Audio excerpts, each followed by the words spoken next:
वासुदेवाय। ओम नमो भगवते वासुदेवाय। ओम अज्ञानतिमिरान्धस्य ज्ञानाञ्जनशलाकया चक्षुरुन्मीलितं येन तस्मै श्री गुरवे नमः। श्रीचैतन्यमनोभीष्टं स्थापितं येन भूतले स्वयं रूपः कदा मह्यं ददाति स्वपदान्तिकम्। वन्देऽहं श्रीगुरोः श्रीयुतपदकमलं श्रीगुरून् वैष्णवांश श्रीरूपं साग्रजातं सहगणरघुनाथान्वितं तं सजीवं साद्वैतं सावधूतं परिजनसहितं कृष्णचैतन्यदेवं श्रीराधा कृष्णपादान् सहगणललिता श्रीविशाखान्वितांश। हे कृष्ण करुणा सिंधु दीनबंधो जगतपते गोपेश गोपिका कांत राधा कांत नमोस्तुते। तप्त कांचन गौरांगे राधे वृंदावनेश्वरी वृषभानुसुते देवी प्रणमामि हरिप्रिये। वाञ्छाकल्पतरुभ्यश्च कृपा सिन्धुभ्यः च पतितानां पावनेभ्यो वैष्णवेभ्यो नमो नमः। नमामि विष्णुपादाय कृष्णपृष्ठाय भूतले श्रीमते भक्तिवेदांत स्वामिन्निति नामिने। नमस्ते सरस्वते देवे गौरवाणी प्रचारिणे निर्विशेष शून्यवादी पाश्चात्य देश तारिणे। श्री कृष्ण चैतन्य प्रभु नित्यानंद श्री अद्वैत गदाधर श्रीवासादि गौर भक्त वृंद। हरे कृष्ण कृष्ण कृष्ण हरे हरे हरे राम राम राम हरे हरे। तो आप सबको बहुत बहुत आभार कि मुझे आपने ये अपॉर्चुनिटी दी। तो हम लोग ये अध्याय का प्रारूप पहले भी कई बार देख चुके हैं और हम लोग चर्चा कर चुके हैं। 20 से 21 के बीच में हम लोगों ने देखा था आत्म साक्षात्कारी के क्या लक्षण होते हैं। उसके बाद भगवान ने पुनः बताया कि वो जब आत्म साक्षात्कार के मार्ग पे बढ़ता है तो उसको क्या लाभ होते हैं और वो क्या प्राप्त कर सकता है। चूंकि ये इस अध्याय में प्रमुखता अ, जो है वो योगी के विषय में बात हो रही है, तो उनकी स्थिति जो अल्टीमेट गोल है उसके लिए भगवान ने यहाँ ब्रह्मभूत शब्द का प्रयोग किया है 24वें श्लोक में। कहते हैं यो अंता सुखो अंतर्रामस्तथा अंतर ज्योतिरेव सा योगी ब्रह्म निर्वाणम ब्रह्मभूतो अधिगच्छति। तो अंतःकरण में सुख का अनुभव करता है, कर्मठ है और अंतःकरण में ही रमण करता है, जिसका लक्ष्य भी अंतर्मुखी होता है, वो सचमुच पूर्ण योगी है। वो परब्रह्म में मुक्ति पाता है और अंततो गत्वा ब्रह्म को प्राप्त होता है। इसके बाद में भगवान जो है वो उसके क्या क्वालिटीज होनी चाहिए उसमें, तो वो 5 चीजें बोलते हैं। और वो कहते हैं कि ब्रह्म निर्वाण जो है वो कौन लोग उसमें क्या क्या अपने अंदर क्वालिटीज लाते हैं। तो वहां पे भगवान कहते हैं लभन्ते ब्रह्म निर्वाणम ऋषया क्षीण कल्मषाः छिन्न द्वैधा यतात्मान सर्वभूति ते रता। जो लोग संशय से उत्पन्न होने वाले द्वैत से परे हैं, एक जिनके मन आत्म साक्षात्कार में रहते हैं, दो और जो समस्त जीवों के कल्याण कार्य करने में सदैव व्यस्त रहते हैं, तीन और समस्त पापों में से रहित हैं। ये चार चार क्वालिटीज। पहली वाली में 2 चीजें हैं, संशय ही नहीं होना चाहिए और उससे होने वाली दुविधा भी नहीं होनी चाहिए। तो अगर इनको हम लोग ऐसे डिसाइफर करें तो 5 हो जाते हैं। तो वो लोग ब्रह्म निर्वाण या मुक्ति को प्राप्त करते हैं, ऐसा भगवान कह रहे हैं। तो ये जब अगर हो जाए तो अल्टीमेट स्टेज क्या होगा, उनको तुरंत जल्दी ही क्या मिलेगा, उसके बारे में भगवान ने अगले श्लोक में बात कही है। काम क्रोध विमुक्ता नाम यति नाम यत चेतसाम अभितो ब्रह्म निर्वाणम वर्तते विदितात्मनाम। जो क्रोध तथा समस्त भौतिक इच्छाओं से रहित हैं, जो स्वरूप सिद्ध हैं, आत्म संयमी हैं और संसिद्धि के लिए निरंतर प्रयास करते हैं, उनकी मुक्ति निकट भविष्य में सुनिश्चित है। तो इसमें भगवान ने जो है वो ऐसे कहा जाए कि क्वालिटीज क्या होती हैं लिबरेशन के लिए, उसकी बात की है। तो जो क्रोध और समस्त भौतिक इच्छाओं से रहित हैं, उनमें क्रोध भी नहीं है और दूसरी भौतिक इच्छाएं भी नहीं है, जो स्वरूप सिद्ध हैं, जो आत्म संयमी हैं और संसिद्धि के लिए निरंतर प्रयास करते हैं, उनकी मुक्ति निकट भविष्य में सुनिश्चित है। इसमें बहुत ही सुंदर सुंदर दो तात्पर्य में श्लोक की चर्चा हुई है। एक में भगवान ने बताया है कि कैसे वो अपने भक्तों के लिए ये करते हैं जो उनके शरणागत हो जाते हैं, और उसके पहले भगवान ने प्रभुपाद जी तात्पर्य में एक भागवत पुराण से बहुत ही सुंदर श्लोक को लेकर के उन्होंने व्याख्या की है। तो ये भगवान बता रहे हैं कि एक योगी जो है वो किस उसमें क्या होना चाहिए एसेंशियली, और तात्पर्य के माध्यम से हमारे आचार्यों ने और इसकी जब अ, विवेचना की है तो उसमें व्याख्या में ये बात स्पष्ट की है कि जो इतना सारा करने के बाद जो लोग भक्ति में नहीं है, जो दूसरे मार्ग में है, जो प्रमुखता तीन मार्ग की बात की जाती है, तो ज्ञान मार्ग में या फिर कर्म मार्ग में जो लोग हैं लेकिन भक्ति मार्ग में नहीं है, तो वो उनमें या हठ योग में जो लोग लगे हुए हैं, उनके लिए भगवान से तदाकार होना, उस श्लोक के तात्पर्य को अगर पढ़ेंगे तो वहां पर ये बात प्रभा जी ने स्पष्ट रूप से लिखी है कि उनसे तदाकार होने की इच्छा भी एक तरह का काम है। तो अंतोगत्वा वो लोग काम से उनका वो अलग नहीं हो पाते, चाहे वो कितनी भी ऊपर की स्टेज में पहुंच जाएं। और इस प्रकार से जो लोग शरणागति ले लेते हैं, तो वो शरणागति लेने पर, भगवान की सेवा करने पर, कृष्ण भावना भावित होने पर ऐसा होता है कि आप स्वतः भगवान की सेवा में लगे रहते हैं। तो इंद्रिय तृप्ति के लिए विशेष तौर पर वैसे भी ध्यान नहीं जाता, और भगवान उनकी केयर खुद करना शुरू कर देते हैं।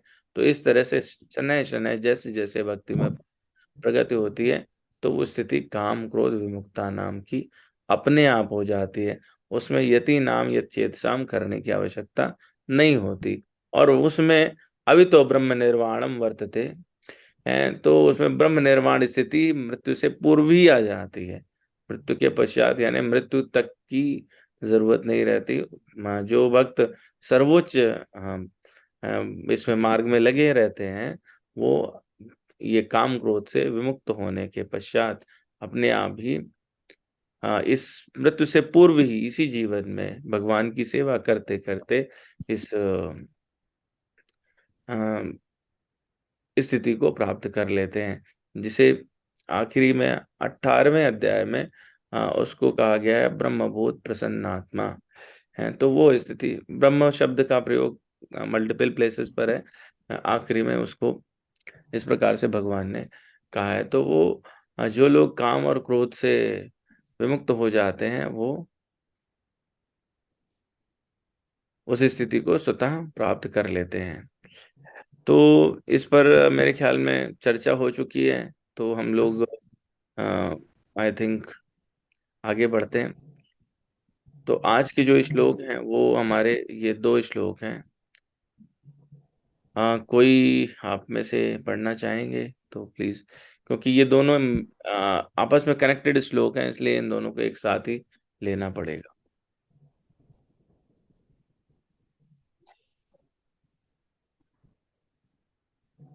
If someone wants to read, please go ahead.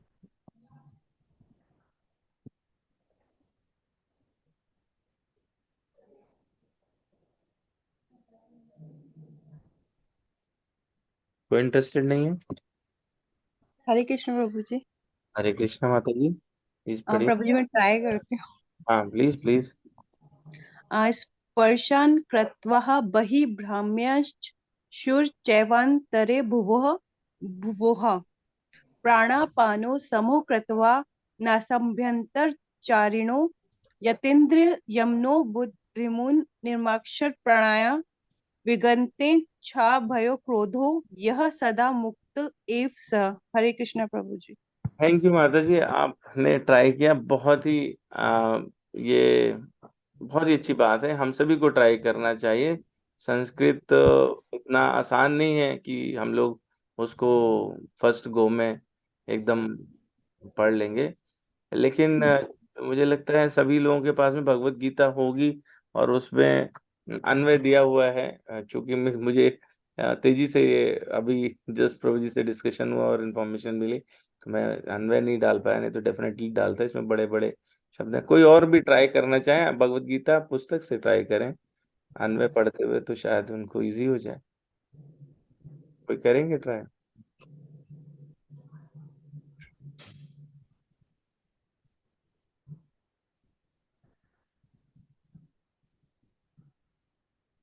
Okay, चलिए, कोई नहीं इंटरेस्टेड नहीं है। स्पर्शान कृत्वा बहिर्बाह्यान् चक्षुश्चैवान्तरे भ्रुवो प्राणापानौ समो कृत्वा नास्याभ्यन्तरचारिणौ यतेन्द्रियमनोबुद्धिर्मुनिर्मोक्षपरायणः विगतेच्छा भयक्रोधो य सदा मुक्त एव स। ये दो श्लोक हैं जो मतलब एक साथ लेने पर ही इनके अर्थ स्पष्ट होंगे, इसलिए क्योंकि इसमें विधि की बात है, और वो सारी उसके क्या परिणाम है उसकी बात है। तो हिंदी में इसका अर्थ लिखा हुआ है, वो प्लीज मेरे को कोई अगर रीड कर देंगे तो।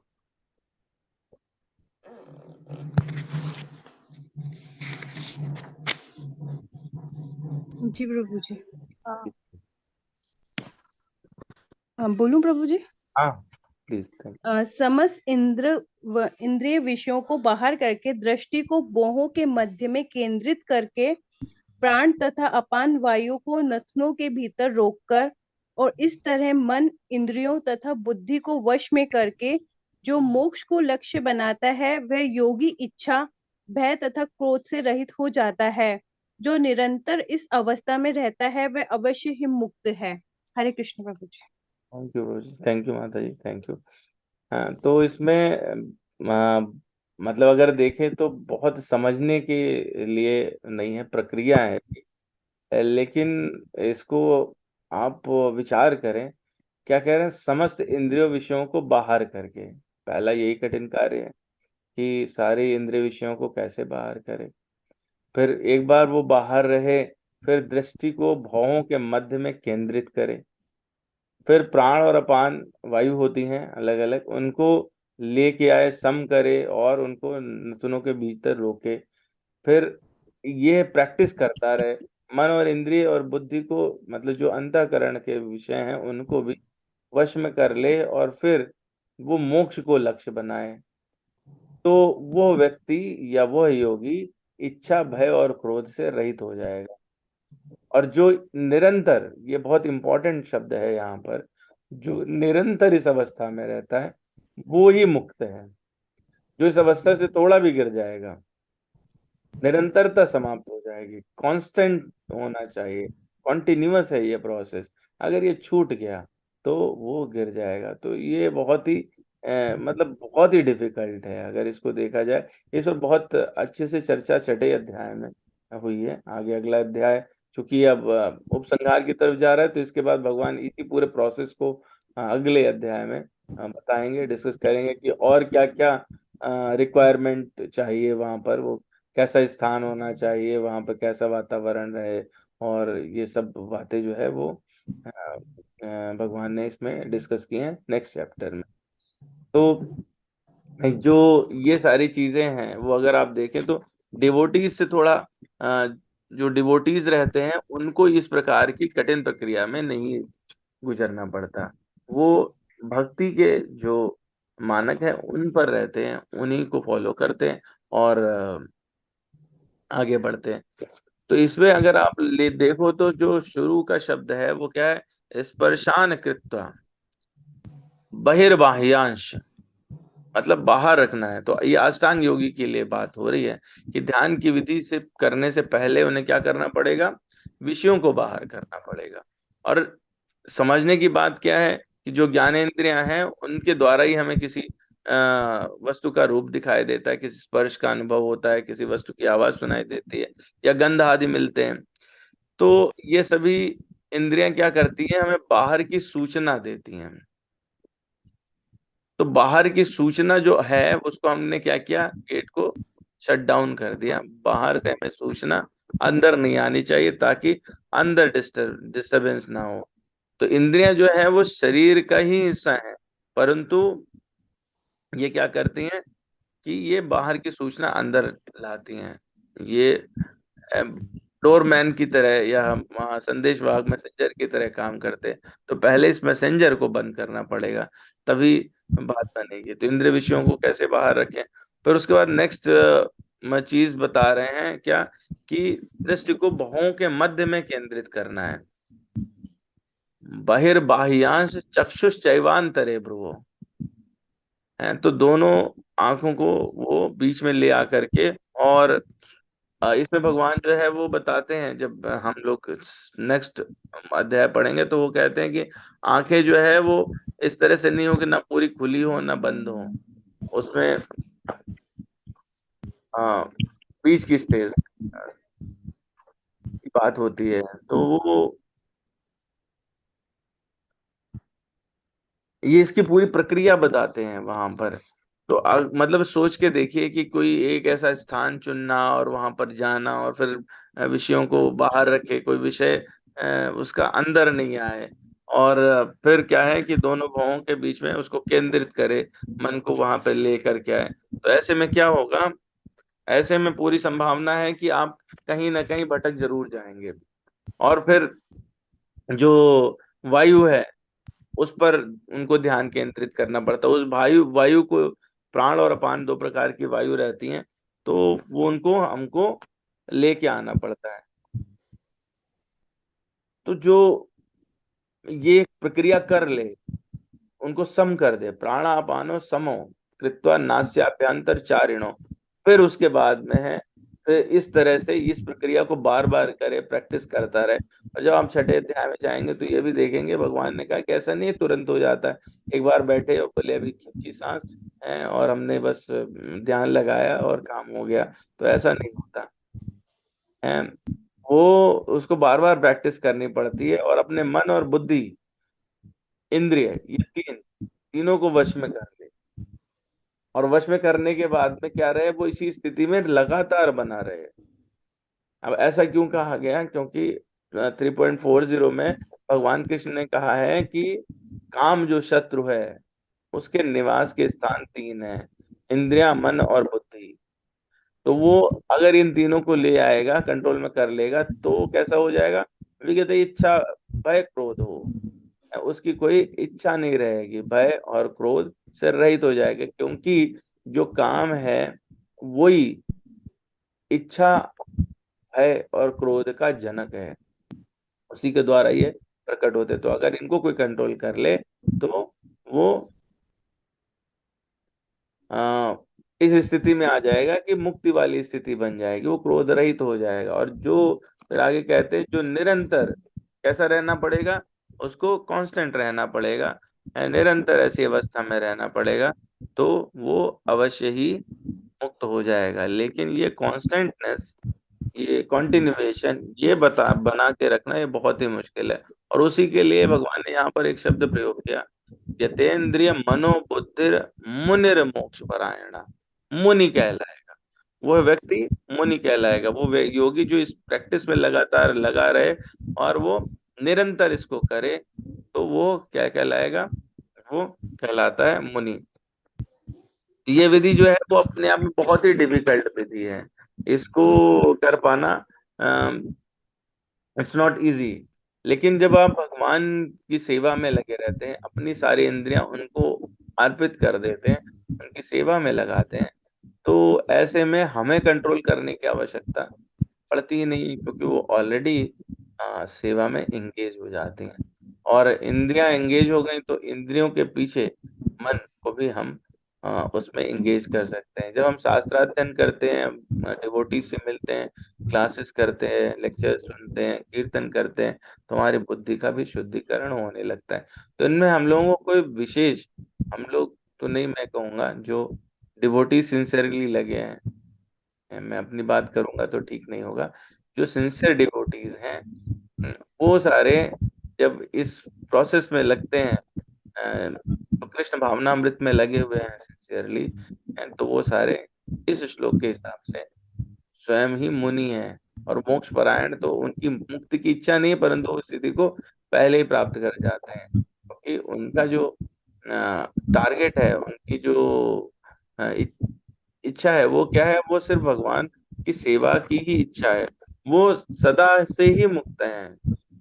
उनको, क्योंकि जो भगवान का आश्रय ले लेता है, वो इच्छा, भय और क्रोध तीनों से ही विगत हो जाता है, तीनों से ही अ, उसको, तीनों के तीनों चीजें उसको कंट्रोल करने की जरूरत नहीं होती, वो अपने से ही कंट्रोल हो जाती हैं।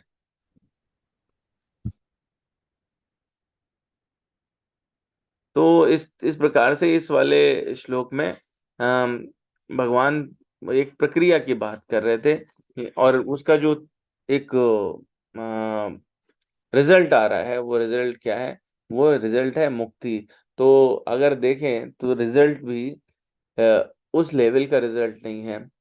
तो सारा पूरा ये सब करने के बाद में, उस प्रोसेस में लगे रहने के बाद में, फिर एक ये डर भी बना रहता है कि इससे बिफॉलन नहीं हो जाए, तो वो अ, उस प्रक्रिया में लगातार निरंतर लगे रहना पड़ेगा, तो ही वो, और जब, हाँ, अगर निरंतर लगा रहेगा, इस कठिनता को, इस क्लिष्ट कार्य को कर लेगा, तो वो क्या कहलाएगा, यह सदा मुक्त एव सह, है वो ऐसे ही मुक्त कहलाएगा।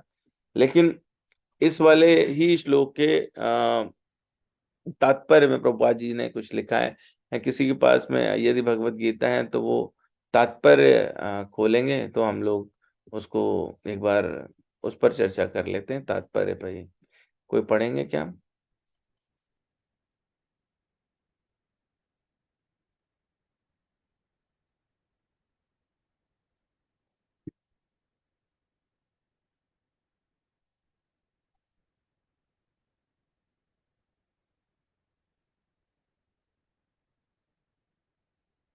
किसी किसी के पास में भगवत गीता ओपन नहीं है? ओके। अच्छा। अच्छा। Sorry sorry.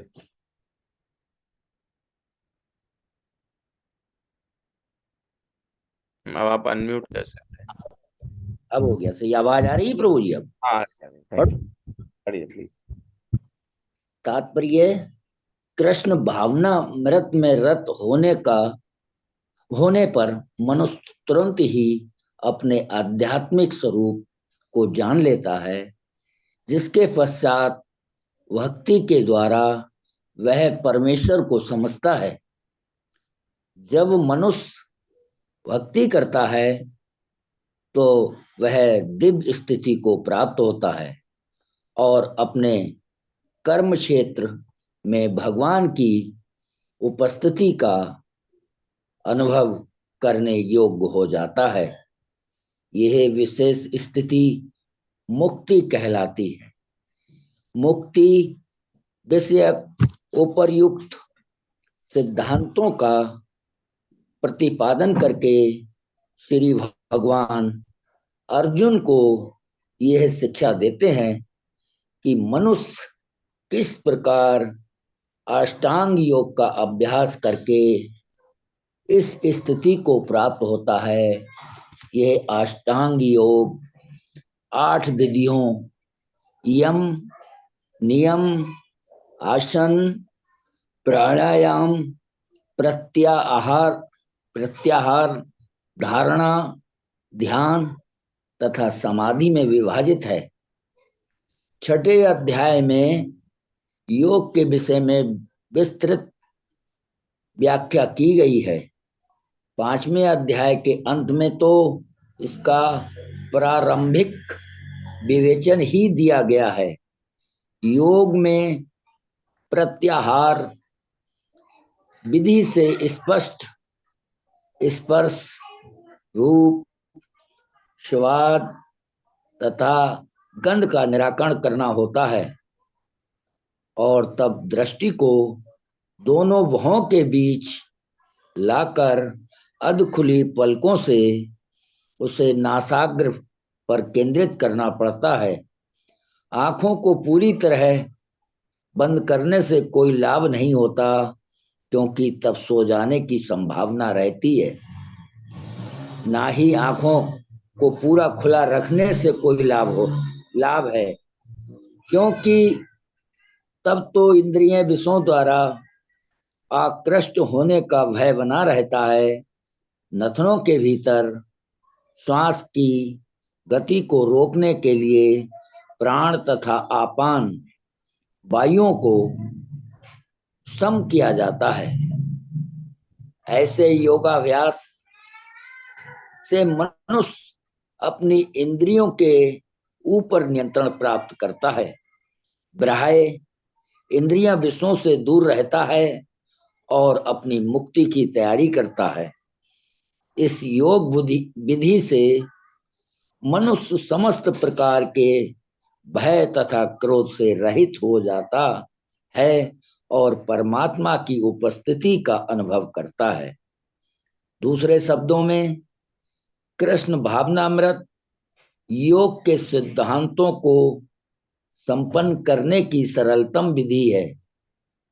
अगले अध्याय में इसकी विस्तार से व्याख्या होगी, किंतु कृष्ण भावना भावित व्यक्ति सदैव भक्ति में लीन रहता है, जिससे उसकी इंद्रियों के अनियंत्र प्रवृत्त होने का भय नहीं रह जाता। अष्टांग योग की अपेक्षा इंद्रियों को वश में करने की ये अधिक उत्तम विधि है। हरे कृष्णा प्रभु जी। हरे कृष्णा। थैंक यू प्रभु जी, आपने पूरा इसको अच्छे से पढ़ा। तो इसमें हम लोग देख रहे हैं कि प्रभुपाद जी लिखते हैं तात्पर्य में, कृष्ण भावनामृत में रत होने पर मनुष्य तुरंत ही अपने आध्यात्मिक स्वरूप को जान लेता है। तो जो ब्रह्मभूत प्रसन्नात्मा वाली स्थिति है, वो जब, ये बात अपने को ध्यान रखनी पड़ेगी कि एक बार इस डिवोशनल सर्विस में आने के बाद जब आप उसमें रहते हैं, पर रत होना पड़ेगा, अपने को उस लेवल पर ले जाना पड़ेगा। और जब हम उस लेवल पे पहुंचेंगे तो आ, हमको तुरंत ही ये अपने आप ही वो स्थिति बनने लगती है। ब्रह्मभूत प्रसन्नात्मा वाली स्थिति उसी समय बनना शुरू हो जाती है, जो कि एक विशेष उपक्रम करने के बाद अष्टांग योग में मिलती है। फिर दूसरा अगर आप देखें तो अष्टांग योग क्या है, इसको अष्टांग योग क्यों कहते हैं? क्योंकि इसमें 8 अंग हैं। यम, नियम, आसन, प्राणायाम, प्रत्याहार, धारणा, ध्यान और समाधि हैं। तो ये जो है वो एक एक स्टेप करके पूरा जीवन इसमें लगता है, लंबा समय देना पड़ता है, और इसकी प्रक्रिया भी उतनी कठिन है। अभी इस पर मैंने थोड़ी सी चर्चा की। छठे अध्याय में इसमें लिखा ही है तात्पर्य में कि 5वें अध्याय के अंत में इसका प्रारंभिक विवेचन किया गया। छठे अध्याय में इसकी पूरी विवेचना भगवान करेंगे, और आगे अंत में इसी तात्पर्य में प्रभुपाद जी लिखते हैं कि दूसरे शब्दों में कृष्ण भावनामृत योग के सिद्धांतों के संपन्न करने की सरलतम विधि है। किंतु कृष्णा भावना भावित व्यक्ति सदैव भक्ति में लीन रहता है, जिससे उसकी इंद्रियों के अन्यत्र प्रवृत्त होने का भय नहीं रह जाता। क्योंकि आपकी जो भी इंद्रियां हैं वो ऑलरेडी एक हायर टेस्ट पे लगी हुई हैं, तो वहां से विचलित होकर के वो लोअर टेस्ट पे क्यों जाएंगी? आपको जो है एक बहुत ही सुंदर प्रसाद, बहुत ही सुंदर सेवा, अच्छे भक्तों का संग, और सारी इंद्रियों के लिए जो विषय हैं वो प्रसाद स्वरूप में उपलब्ध होते हैं। तो जब वो सारे प्रसाद स्वरूप में उपलब्ध होते हैं तो भक्त उनमें आनंद लेता है, उनमें लीन रहता है, और वो उसकी भक्ति बढ़ती रहती है।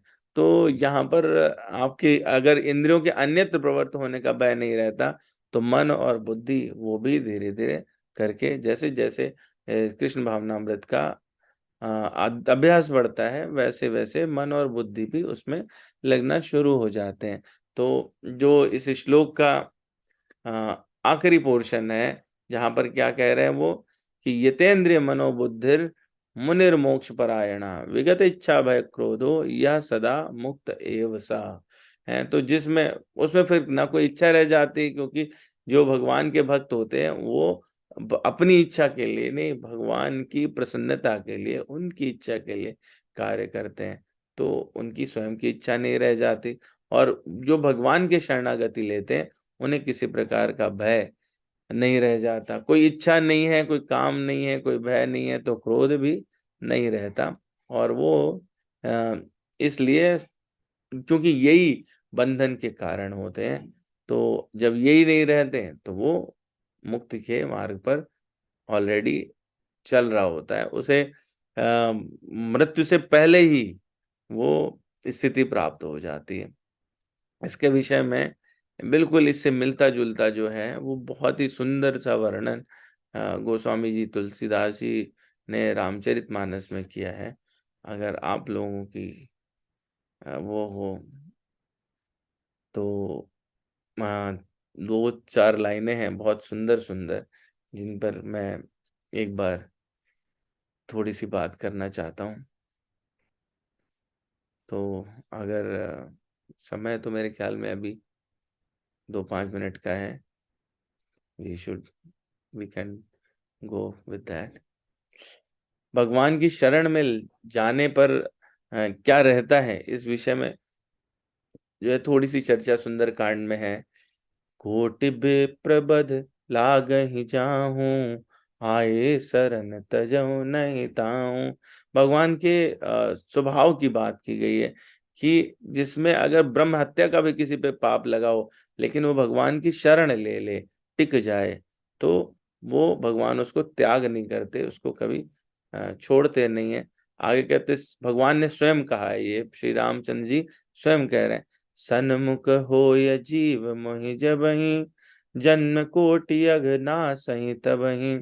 जब ही जैसे ही जिस समय ही कोई जीव मेरे सन्मुख आता है, मुझसे प्रेम करना शुरू करता है, मेरी सेवा में रत होता है, तो उसके अनेक अनेक करोड़ों जन्म के पाप उसी समय नष्ट हो जाते हैं। लेकिन एक कौशन की बात भी करते हैं, कहते हैं कि ऐसा नहीं सब आ जाए, पापवंत कर सहज सुहाव स्वभाव, भजन मोर ते भाव न खाओ। जो पापी लोग रहेंगे वो उनको मेरा भजन ही नहीं पसंद आएगा। जो पै दुष्ट हृदय सोई होई, मोरे सन्मुख आव किसोई। निर्मल मन जन सो मोहि पावा, मोहि कपट छल छिद्र न भावा। है तो मुझे कैसे लोग मुझे पसंद आते हैं, जो मन से निर्मल हो, वही लोग मुझे प्राप्त कर सकते हैं। जिनके हृदय में कपट छल छिद्र रहे वो मुझे कभी नहीं पसंद आते। लेकिन फिर आगे कुछ चौपाइयों के बाद में उसी सुंदरकांड में बहुत ही सुंदर तरीके से ये भी बताते हैं कि इनको कैसे मिटाएं। तब लगी हृदय बसत खल नाना, लोभ मोह मच्छर मद माना। लोभ मोह मत्सर मद और मिथ्या अहंकार, ये अगर रहते हैं, ये दुष्ट लोग जब तक हृदय में रहते हैं तब तक कल्याण नहीं होता। जब लगी उर न बसत रघुनाथा, धरे चाप सायक कटिभाता। लेकिन जैसे ही भगवान को अपने हृदय में स्थान देना शुरू करते हैं तो ये अपने आप ही भाग जाते हैं इनकी, क्योंकि तब जगह नहीं रह जाती। तो उसके लिए अब जो उपाय है वो क्या उपाय है? वो उपाय है कि भगवान का निरंतर ध्यान किया जाए। और जो ये श्लोक है बिल्कुल इसी श्लोक का पैरेलल जो है वो उत्तरकांड में बहुत ही सुंदर वर्णन किया है। और वहां पर ये बात गोस्वामी तुलसीदास जी कौशन भी देते हैं कि जो इसमें इस प्रक्रिया में लगता है, अष्टांग योग की प्रक्रिया में, वो उसके लिए कितना मुश्किल होती है और उसके बाद में उसका क्या गति होता है। तो वहां पे वो कहते हैं, सोहम अस्मि इति वृत्ति अखंडा, दीप शिखा सोई परम प्रचंडा। है जो इसमें ध्यान प्रक्रिया में लग गए हैं और उन्होंने अखंड वृत्ति बना ली है। तो ये बहुत अच्छी बात है, मतलब जो अभी श्लोक में हमने कहा कि वो निरंतर लगा रहे, तो वो अखंड वृत्ति बना ली। आत्म अनुभव सुख सुख सुप्रकाशा, तब भव मूल भेद भ्रम नाशा। इससे अपना परमात्मा का स्वरूप, अपना स्वरूप वो प्रकाशित हो जाता है और जो भ्रम है वो नष्ट हो जाता है, जो संसारिक वो है वो भी नष्ट हो जाता। प्रबल अविद्या कर परिवारा, मोह आदि तम मिटई अपारा। और जिसके कारण ये अविद्या या माया हमको घेर लेती है वो मिट जाते हैं। तब सोई बुद्धि पाए उजियारा, और ग्रह बैठ ग्रंथ निरुआरा। छोरन ग्रंथि पाव जो सोई, तब यह जीव कृतार्थ होई। पहले से बहुत सारे संस्कार बैठे रहते हैं, कर्मों के फल होते हैं। तो बुद्धि को जब ये प्रकाश मिलता है तब वो समझना शुरू करती है। और जब ये वो गांठ है, जो कर्मों की गांठ है, वो खुलती है तो जीव कृतार्थ हो जाता है। लेकिन छोरत ग्रंथ जान खगराया, विघ्न अनेक करई तब माया। लेकिन जब ये जानते हैं कि अब ये छूट जाएगा तो उस समय माया अपना प्रभाव, उस माया का युद्ध प्रारंभ होता है। रिद्ध सिद्ध प्रेरहि बहु भाई, बुद्धि लोभ दिखावै आए। उस समय जब लोग जब इस मार्ग में लगते हैं तो उनको क्या बहुत सारी सिद्धियां छोटे छोटे लेवल पे उनको चमत्कार मिलना शुरू हो जाते हैं, उनकी प्रेरणा होना शुरू हो जाती है और उनकी बुद्धि उसमें भ्रमित हो जाती है, उसको लोभ मिलने लगता है। कल बल छल कर जाहि समीपा, अंचल बात बुझावै दीपा। जो लगातार इस अखंड वृत्ति में लगा हुआ था, निरंतर इस ध्यान प्रक्रिया में लगा था, वहां पर जाकर के उस प्रक्रिया को वो बंद करने का प्रयास करते हैं। होय बुद्धि जो परम सयानी, तिन तव चितव नयन हित जानी। अगर कोई सयानी बुद्धि वाला व्यक्ति है तो ही वो इन रिद्धि सिद्धि इन चमत्कारों की तरफ ध्यान नहीं देगा, अन्यथा वो इनमें फंस जाएगा। जो ते बुद्ध विघ्न बुद्धि नहीं बाधी, तो बहोरी सुर करई उपाधि। और इनसे अगर कोई बच गया, बुद्धि जो है वो अगर मान लीजिए इतनी सयानी भी है, वो समझती है कि वो व्यक्ति समझता है कि हमें रिद्धि सिद्धि के चक्कर में नहीं पड़ना, हमें चमत्कार में भी नहीं पड़ना। तो इस समय जो सुर हैं, क्योंकि हम लोग ये कथाएं पढ़ते ही हैं, सुनते ही हैं, सुर मतलब देवता लोग, उनको ये बात पसंद नहीं आती। जब वो किसी को इस प्रकार की तपस्या करते देखते हैं तो वो प्रसन्न नहीं होते, वो फिर अपने काम करना शुरू करते हैं। इंद्री द्वार झरोखा नाना, तहता सुर बैठे करिथाना। जो इंद्रियों के विशेष द्वार हैं, हम लोगों ने पढ़ा था ना इसी अध्याय में, नौ द्वारे पूरे देही। तो वो नौ द्वार वहां पर विषय की जैसी हवा आती है और वो सारे जो देवता बैठे रहते हैं उसको और बढ़ावा दे देते हैं। आवत देखें विषय बयारी, ते हट देहि कपाट उगारी। जब सुप्रभंजन उर ग्रह जाए, तब दीप वे ज्ञान बुझाए। और जब वो विषय की वापस हवा पहुंचेगी तो वो जो थोड़ा प्रकाशित हुआ था वो मिट जाता। ग्रंथ न छूट मिटा सुप्रकाशा, बुद्धि विकल भय विषय बतासा। अब वो गांठ तो छूटी नहीं और वो प्रकाश भी खत्म हो गया, मतलब जो निरंतर साधना में लगे थे वो टूट गई। और अब विषय भोग पर और प्रीति बढ़ जाती है, क्योंकि वो उसका तो जो विषय की हवा है वो चल ही रही है और बुद्धि से परेशान हो जाती है। इंद्र न सुरन न ज्ञान सुहाई, विषय भोग पर प्रीति सदाई। विषय समीर बोध कृति भोरी, तहि विधि दीप को बार बहोरी। और इंद्रियों के जो मालिक रहते हैं वो देवता लोग हैं, उन्हें ज्ञान बिल्कुल पसंद नहीं आता है, तो इसलिए वो विषय भोग को और बढ़ा देते हैं। इसलिए गोस्वामी जी इसका उपाय लिखते हैं। तब फिर जीव विविध विधि, पावई संस्कृति क्लेश, हरि माया यति दुस्तर, तरि न जाय विहगेश। है इसी के कारण संसार में बहुत ही नाना प्रकार के कष्ट जो है वो जीव झेलता रहता है। क्यों? क्योंकि भगवान की माया अत्यंत दुस्तर है, वो किसी तरह से पार नहीं की जा सकती। है ना, भगवान ने खुद ही कहा ना, देवी ऐसा माया दुरत्या। कहते कहत कठिन, समुझत कठिन, साधन कठिन विवेक। यहाँ पर 3 बार कठिन शब्द का प्रयोग किया।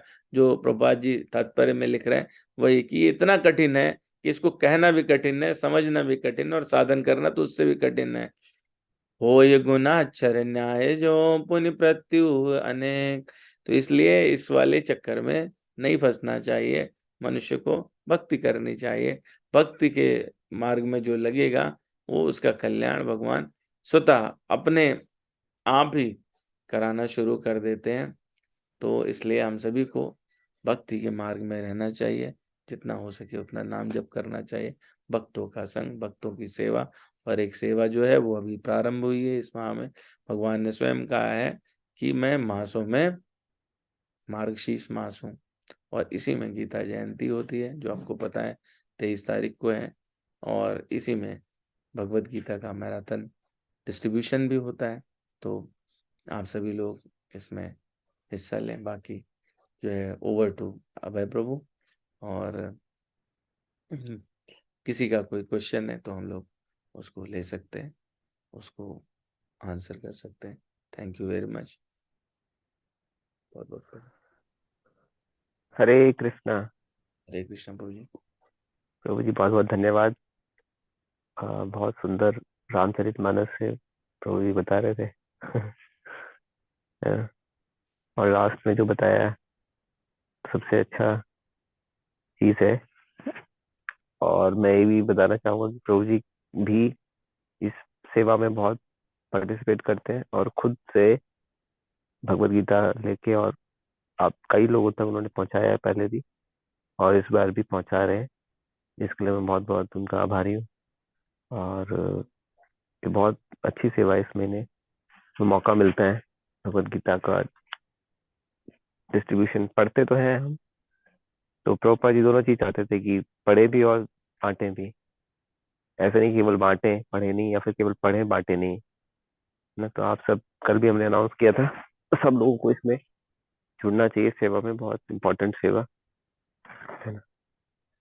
तो आई होप कि सब लोग जुड़ेंगे इसमें, और ज्यादा से ज्यादा भगवदगीता लोगों तक पहुंचाने के लिए एफर्ट्स करेंगे। जैसे हमारे भक्त बाहर ही जाते हैं, तो अभी स्टार्ट हो गया है, तो अब रोज बाहर जाएंगे। और आज भी गए थे। और जिन लोगों को कोई, जिनका कोई कोई जिनको कोई अप्रोच नहीं किया, या जिनके पास तक नहीं है, ऐसे लोगों तक पहुंचा रहे हैं खुद जा जाके बाहर, है ना। तो और हाँ, अभी आपका कोई प्रश्न हो तो पूछ सकते हैं कोई भी।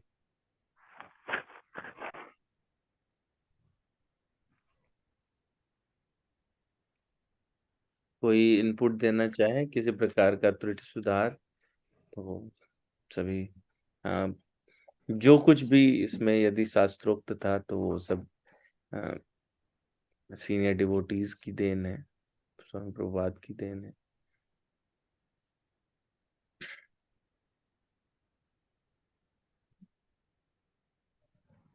और कुछ भी त्रुटि है तो मेरी अपनी की हुई है, मुझे आप लोग बड़े हृदय से क्षमा करें। तो कोई भी क्वेश्चन है, कोई भी त्रुटि सुधार है तो प्लीज।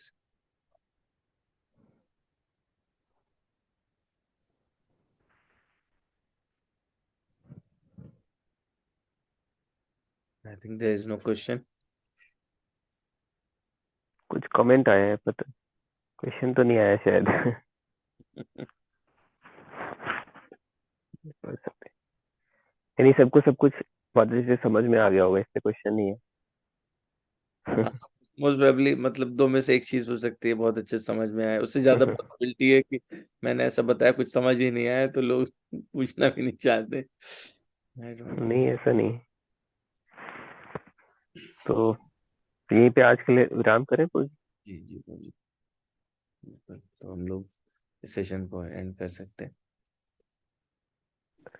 ठीक है, अगली बार पूछा जाएगा कि क्या क्या था डिस्कस किया है, तो अगली बार फिर आप ये नहीं कह सकते। इसलिए अभी कोई प्रश्न तो पूछ लीजिए। बिल्कुल सही बात। Somebody wants to ask। प्रभु जी समझ में तो आया, काफी मतलब नॉलेज भी मिली, लेकिन जैसे मुझे लगता है कि हम जो अभी जिस उसमें है ना स्टेज पे, तो अभी हमें तो बहुत ज्ञान चाहिए उस मतलब उस जगह आने के लिए। जैसे आपने बताया था कि अ, हमें इंद्रियों पे, मन पे, बुद्धि पे कंट्रोल कर लेंगे तो हमारा क्रोध और भय तो वैसे रहित हो जाएंगे, क्रोध और भय रहित हो जाएंगे। जी। तो अभी टाइम थोड़ा सा लगेगा उस स्टेज पे आने में, हम लोग मतलब अभी भौतिक उसमें। माता जी, बात है कि हम भक्ति को कितना सिंसियरिटी से करते हैं। जितना भक्ति में सिंसियर होते जाते हैं ये स्वतः, ये भगवान का प्रॉमिस है। मैंने इसीलिए वो चौपाइयां कही आपके सामने कि भगवान ने खुद कहा है, भगवान श्री रामचंद्र जी ने स्वयं कहा है ये बात कि जैसे ही कोई भक्त मेरे सन्मुख आता है, उसके करोड़ों जन्मों के पाप मैं नष्ट कर देता हूँ। तो भगवान की सन्मुखता होनी चाहिए। वो हमारे हृदय से यदि सन्मुखता हो जाती है और हम इस मार्ग में आगे बढ़ते हैं, जो वरिष्ठ आचार्य हैं, जो एक प्रामाणिक संप्रदाय हैं, जैसे शिल प्रभुपाद के अनुगत्य होकर के आप आगे बढ़ते हैं, सीनियर डिवोटीज के मार्गदर्शन में आप आगे बढ़ते हैं, तो हमें आपको ये कंट्रोल करने की वैसी आवश्यकता नहीं रह जाती। जो ये विधियां बताई गई वो तो सारी अष्टांग योगियों के लिए बताई गई, अगला पूरा चैप्टर ही अष्टांग योग पर है। तो भक्ति को हम सिंसियरली करें, उसमें कोई हमसे प्रयास रहे कि त्रुटि ना हो, और भगवान से प्रार्थना भी करें कि कोई त्रुटि ना हो। भक्तों से प्रार्थना करें कि वो हमारे पर कृपा करें, अभय प्रभु से प्रार्थना करें कि वो हमारे पर कृपा करें, तो हमारा जी जी ख्याल हो प्रभु जी। सकता है। कृपा की जी सबको प्रभु जी। जरूरत है हमें। हमें भी जरूरत है। प्रभु जी की तो कृपा रहती है, हाँ, ये तो तभी इतना प्रभु जी कर पा रहे हैं। वो बहुत ही काइंड हार्टेड है, और उनके काइंडनेस से ही हम लोग को ये प्रसाद स्वरूप मिलता है।